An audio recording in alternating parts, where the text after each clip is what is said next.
Samedi 4 décembre 2021, mesdames et messieurs, c'est toujours un plaisir de vous retrouver dans ce journal version française. Merci de choisir Viva pour vous informer. Tout de suite, concernant les actualités de ce jour, la relance économique des femmes malagasy dans le contexte de la Covid-19 et du Kéré, tel est le thème abordé lors de la journée de réflexion des réseaux des femmes leaders africains à Madagascar.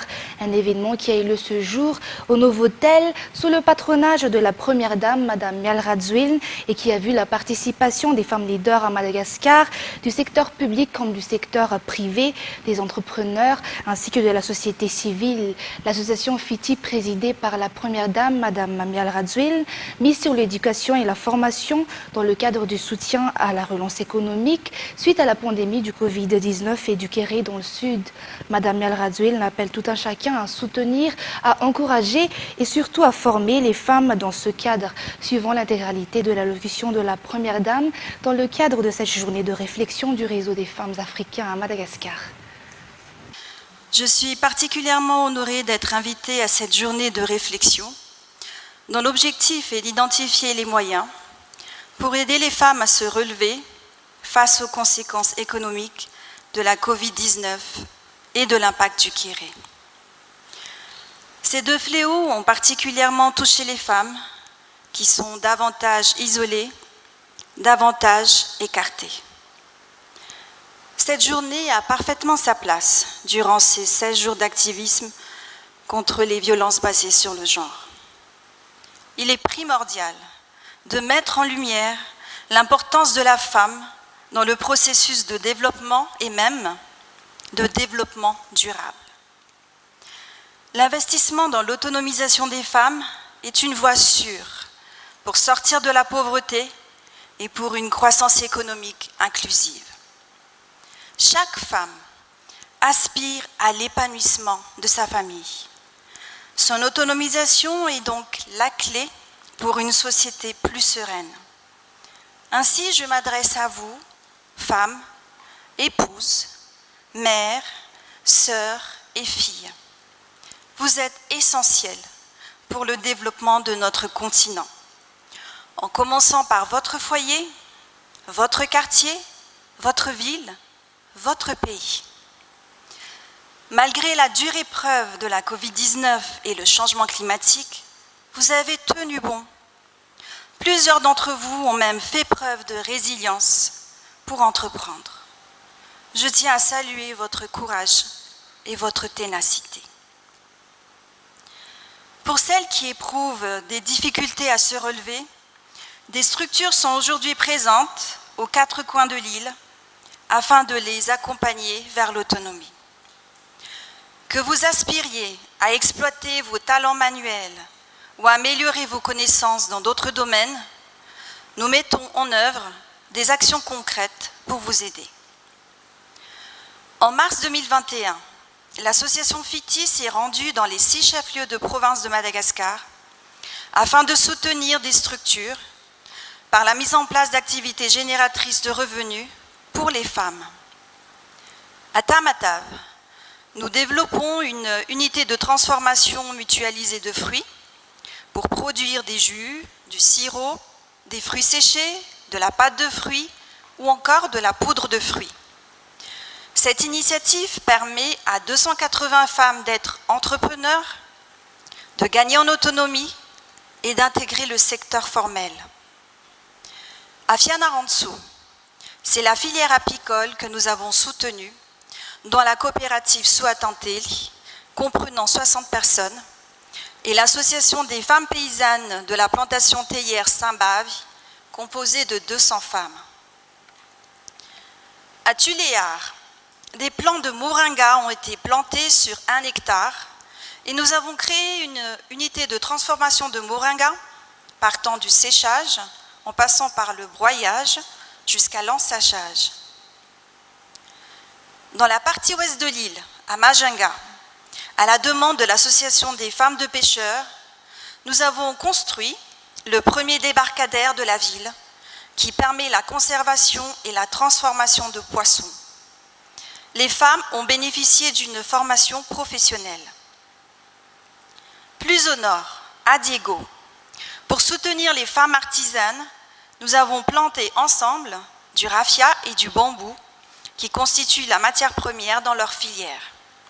Cet accompagnement leur a été bénéfique pour une meilleure gestion de leur calendrier de production.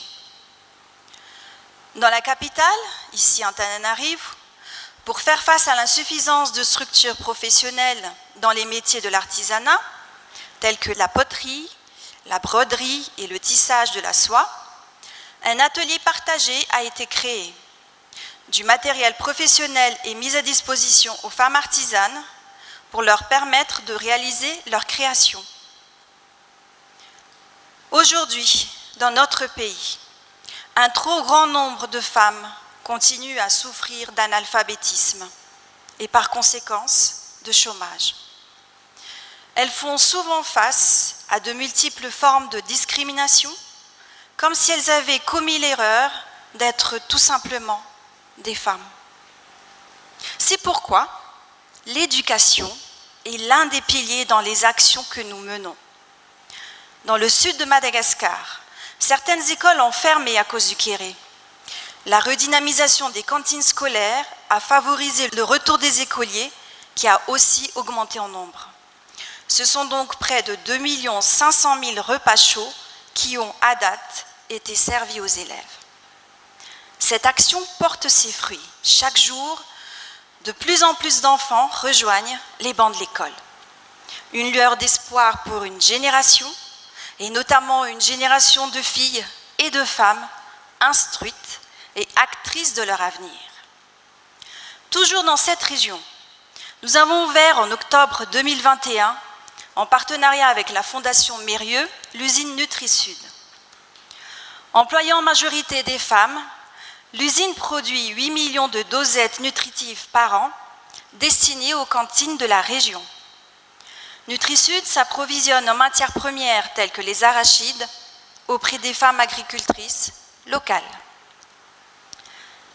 Dans les districts d'Ambossar Sud, Bekil et Ampani, ce sont les femmes en zone rurale que nous soutenons. Nous leur avons fait don de matériel agricole, de motoculteurs, ainsi que des semences de manioc sur 30 hectares. En Bouvumbe, nous mettons l'accent sur l'industrialisation comme facteur d'autonomisation en implantant une unité de transformation de manioc en gari. Contribuer à la réintégration de la femme au sein de la société implique aussi de leur donner les outils pour y parvenir, et ce, à travers la formation. Ainsi, au Centre de prise en charge des victimes de violences basées sur le genre à Mamasn, l'association FITI, en collaboration avec différents ministères et l'UNFPA, a mis en place les formations intégrées depuis septembre. Mesdames et messieurs, beaucoup d'actions ont été menées depuis ces dernières années. Je saisis l'occasion pour adresser mes remerciements et mes encouragements à toutes les différentes organisations publiques, privées, à chacun de vous ici présents qui se sont ralliés à cette cause. Pour conclure, je lance un appel aux femmes leaders, aux institutions, aux organismes, aux entreprises, aux associations, mais aussi à tout un chacun. Soutenons, encourageons et formons les femmes. Car une femme autonome est une femme épanouie. C'est l'assurance d'un foyer heureux, d'une communauté stable et à terme, d'une nation développée. Je vous remercie de votre attention.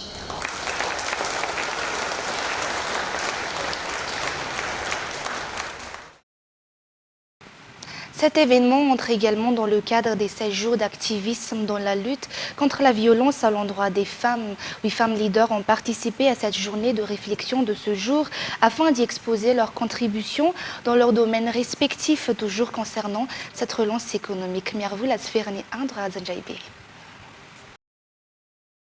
Les femmes malagasy de chaque Fouctagne, de chaque région ont subi l'impact de la Covid-19. La journée de réflexion du réseau des femmes leaders africains à Madagascar s'est surtout axée sur la relance économique des femmes durant cette lutte contre la Covid et contre le kéré à Madagascar. L'aspect genre, sécurité alimentaire et nutritionnelle, ainsi que le changement climatique constituent des pierres angulaires du développement social et économique durable, impliquant un engagement concret pour améliorer l'efficience économique des femmes, rendant notre pays moins vulnérable à l'insécurité alimentaire et nutritionnelle. Comme vous le savez, nous ne pourrons pas nous relever de manière appropriée si les considérations de genre et surtout si l'autonomisation des femmes est encore mise de côté. Pourquoi?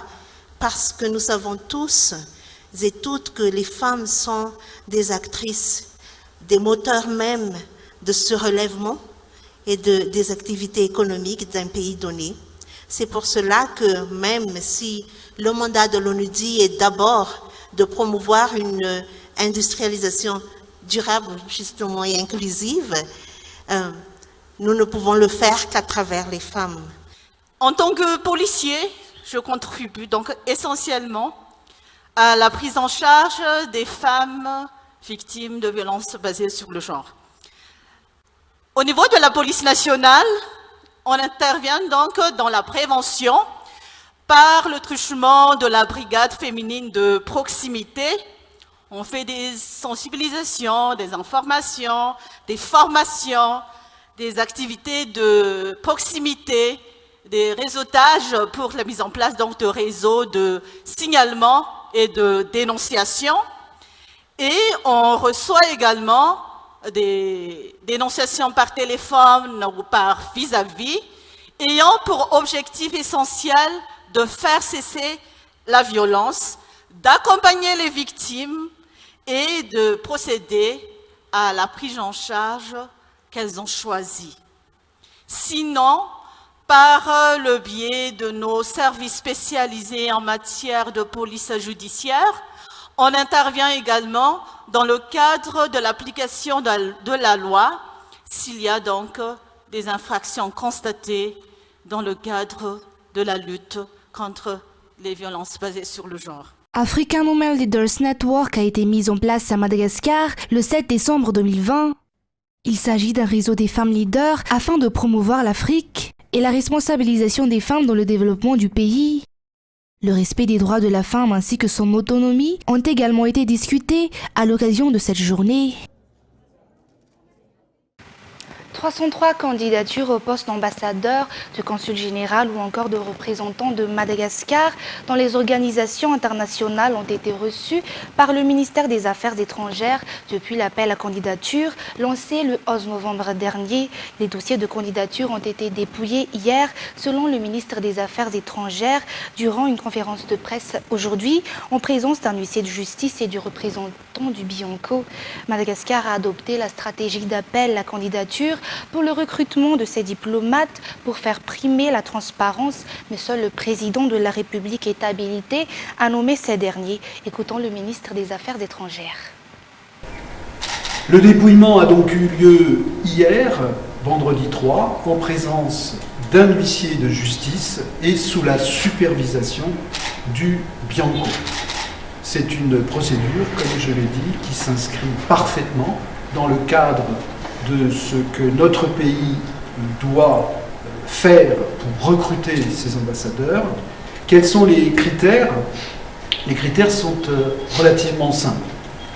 L'idée étant que chaque ambassadeur, chaque consul général ou chaque représentant de Madagascar au sein des institutions internationales soit digne de représenter Madagascar avec un background universitaire, mais également avec une expérience professionnelle et évidemment la maîtrise d'un certain nombre de langues, notamment l'anglais, qui est une requête pour tous les diplomates malagasy, mais également une troisième langue, en dehors des deux langues officielles malagasy, une troisième langue.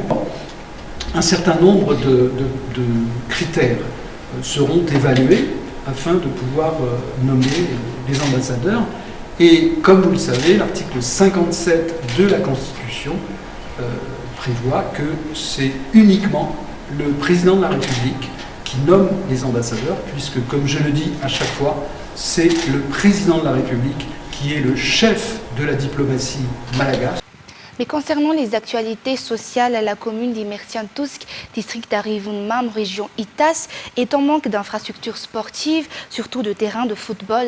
Cette commune bénéficie pourtant du projet Tanama-Swanj, une des raisons pour laquelle le secrétariat d'État en charge des nouvelles villes et de l'habitat appuie la région Itas dans la construction d'un terrain provisoire pour les jeunes dont les travaux ont été lancés officiellement aujourd'hui à Funena, à Imertian-Tusk. Reportage. La commune d'Imertian-Tusk compte une dizaine de clubs de football. Pourtant, la commune ne possède qu'un seul terrain.